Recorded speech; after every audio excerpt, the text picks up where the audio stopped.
US President Donald Trump issued an ultimatum to European allies to fix what he calls disastrous flaws in the Iran nuclear deal. Hello, I'm Anand Naidu, and this is The Heat.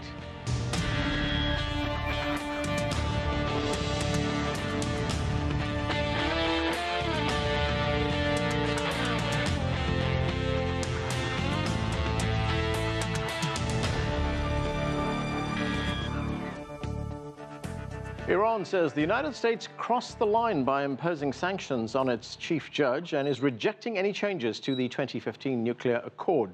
On Friday, US President Donald Trump waived sanctions against Tehran, but said he would not grant another reprieve unless the United States Congress and European allies strengthen the agreement.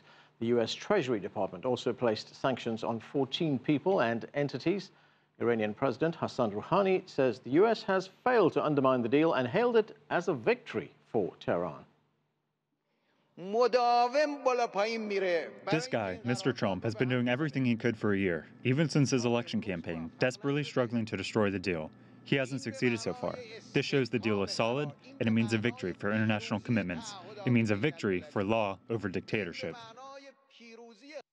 There's much to discuss on the Iran nuclear deal. Joining us now from Massachusetts is Kaveh Afrasiabi. He's a political scientist and the author of the Iran Nuclear Accord and the Remaking of the Middle East. Here with us in the studio is Negar Mortazavi. She's a Washington correspondent for Iran International. From Reston, Virginia, via Skype, we're joined by Trita Parsi. He's the founder and president of the National Iranian-American Council. And Farhad Alavi is a managing partner with Akrivis Law Group, with expertise in U.S. sanctions against Iran. Thanks to all of you for joining us. Kaveh Afrasiabi, let me start with you. So Trump extends sanctions relief on Iran, but says that's the last time he will do it. He wants changes. He wants the U.S. Congress to change that deal. He wants European allies to change that deal. He's given them 120 days. Let me ask you firstly, in terms of international law, is this legal? Can the United States simply tear up this agreement, say, we're not going to abide by its terms any longer, we reimpose sanctions, that's it? Well, in my latest book, I've devoted a whole chapter to the legal question and the relations between the nuclear accord and international law, delving deeply into international law and concluding that the nuclear deal known as the JCPOA is a landmark achievement of international diplomacy endorsed and embedded in the UN Security Council, as a result of which it has a UN dimension that makes it mandatory for the parties, signatories especially, to comply with its term, and is legally binding from the prism of international law. As a result of which, in light of Mr. Trump's reckless ultimatum, which we've heard before, Iran really has a legal card to play. It can even appeal to the International Court of Justice in order to get an advisory opinion on the legal status of this deal, which is, as I said, legally binding. In addition to that, even from the point of view of the U.S. law itself, there is a legislation, the Iran Nuclear Agreement Review Act, which was passed in May 2016, and the U.S. Congress gave its tacit approval to the deal, which means that President Trump is dead wrong in thinking that he can issue an executive order and nullify the deal. That's not the case at all. Trita, what is your view on this? We have here essentially an ultimatum which was put forward by President Trump. Can the deal be simply scrapped? I think first we have to recognize that what Trump is doing with these ultimatums and these recurring ultimatums is that he is deliberately trying to destroy the deal without having his direct fingerprints on the trigger. What I mean by that is that he's creating essentially manufactured uncertainty around whether this deal can survive or not. That uncertainty actually works as a de facto sanction because it is one of the factors as to why international investments are not going into Iran to the way that it was expected, mainly because the banks are not willing to finance deals when they are not certain as to whether the deal is going to survive, and as a result, their investments may end up becoming sanctioned. So I think there's a sense in the White House that they can actually achieve destroying the deal without actually doing it directly, because eventually, if this continues, their calculation is that the Iranians are going to end up pulling out of the deal because they're frankly not getting much for being in compliance with the deal. I think that is the game that he's playing, because now it's the third or the fourth time that he does it. Every Right. time he does it, he says he's not going to do it again, yet he does it. So at this point, I don't think we can be safe saying that this is just another, luck, or the way that Rouhani has spun it and saying that this showing that the deal is, durable. On the contrary, I think this is a deliberate strategy by the American president.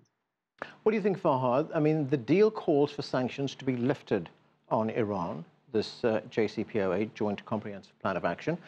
Has Iran seen any benefits? It has seen some marginal benefits. I think, oddly enough, the Republicans and many in the Iranian government have, in a similar way, overstated the intended economic impact of this deal to their respective constituents, and this has created much consternation. Really, the nuclear deal was intended to peel back layers of sanctions that have been imposed over the past decade over the nuclear file. They did not repeal all underlying U.S. sanctions. And because of that, and because of the increasingly globalist nature of business and the bank's ties with the United States and American banks, they are taking a very cautionary stance towards Iran, and they do not want to deal with Iran because of fear that they could pollute their relations with the United States. On top of that, what perhaps is the most important factor is that Iran has not really taken the necessary reforms to absorb and make use of the benefits that have come about by this deal, meaning corruption is exceptionally rampant in Iran. There is really no ability for Iran to absorb this investment and have a trickle-down effect that is intended. But does this agreement call, Farhad, for the removal of corruption in Iran before banks can deal with Iran? Obviously not. However, banks, in order to be able to join the international financial system, have to take certain steps. And that's a purely private decision by banks, whether or not they choose to deal with an Iranian bank. And that is dependent on whether or not the banks they are dealing with, whether they're in Iran or any other part of the world, are clean enough, meaning they're doing due diligence on who they're banking with and picking up the right customers and doing the right transactions. Then you agree broadly with what Trita was saying, that Trump is getting his way without having his fingerprint on this? I think the administration, by many accounts, some would say, came into office effectively itching for a fight with Iran on this issue. However, is that the sole impediment to this deal? This deal was in existence a year before the Trump administration did come in. Negar, let's look at another part of that announcement that the president made. He also, at the same time, announced sanctions on 14 individuals and entities, including the head of Iran's judiciary. What impact does that have on Iran and also on, let's say, the spirit of this deal?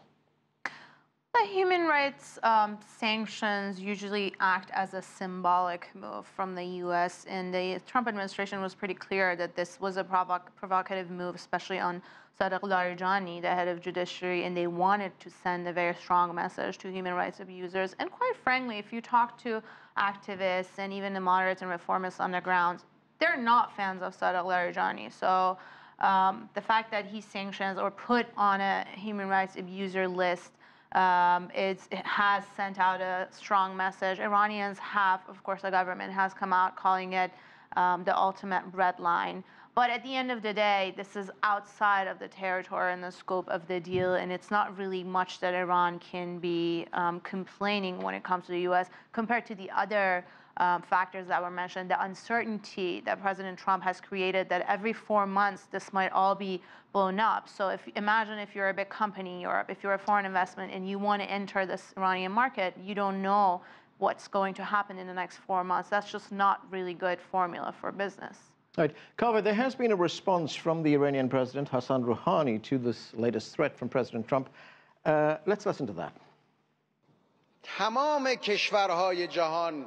All of the world's nations, except for 1 or 2 countries and one hated regime, were of one cloth. Why? If we do not respect agreements, if we do not respect contracts, then we might as well say a prayer for civilization. I have said many times, in regards to the Joint Comprehensive Plan of Action, we have achieved successes that can never be taken away. No one can destroy them. So, Kaveh, this is a multilateral deal. Other countries are involved. It was the permanent members of the UN Security Council +1. When President Trump announces this kind of threat, a threat of withdrawal, what kind of message does it send to the rest of the world? Clearly a very wrong message that the U.S. cannot be trusted, and even some U.S. officials who were involved in the negotiations, such as both John Kerry and Wendy Sherman, have explicitly stated that the U.S. is going to lose credibility with respect to other nations, including North Korea. But I really think that this damages U.S.'s global credibility altogether, and that's one good reason why President Trump wisely chose not to rescind the agreement and stick with it for the third time in his presidency. And my hunch is that, this will continue for the remainder of his presidency, and is simply bluffing and trying to minimize Iran's economic benefit from the agreement. On the other hand, the pressures on Iran through this JCPOA is part of the U.S.'s aggressive new Iran strategy that's called active containment, and is also indirectly targeting China, which is Iran's partner with the new Silk Road project, as well as Russia, which has been making inroads in the Middle East lately, and they're trying to reverse Iran and Russia's gains in Syria and the Middle Eastern landscape, etc. So you have to look at the geopolitical context and not view the tactical maneuvers on the JCPOA in isolation.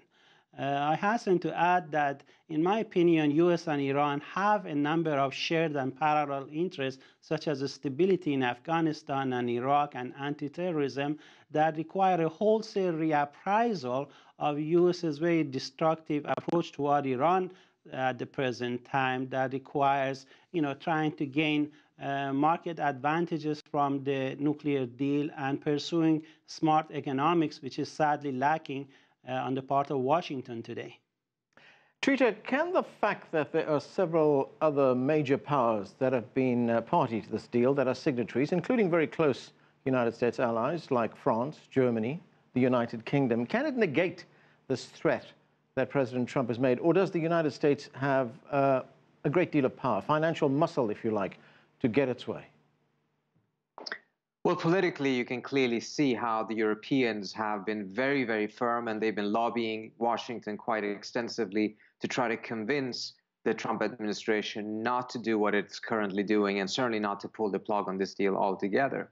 There is a small possibility that this deal could survive without the United States, but that necessitates not just that the Europeans are sticking to the deal and standing up for it, but also that European companies are doing so, because you can easily see a scenario in which the governments may actually stand by the deal. They may even provide protection for their companies, but the companies may nevertheless choose to not enter the Iranian market because they don't want to lose access to the American market. And as a result, again, the Iranians are not getting the financial benefits. That was clearly one part of the bargain here. And as a result, even if the European government stand firm, we may still end up seeing the deal collapsing. That's why the European strategy has been so firm in trying to prevent that scenario from coming into fruition in the first place, because the best way of saving the deal right now is essentially to try to convince the Trump administration that it's simply too costly for them, mindful of the tensions that they will create if they go down this path.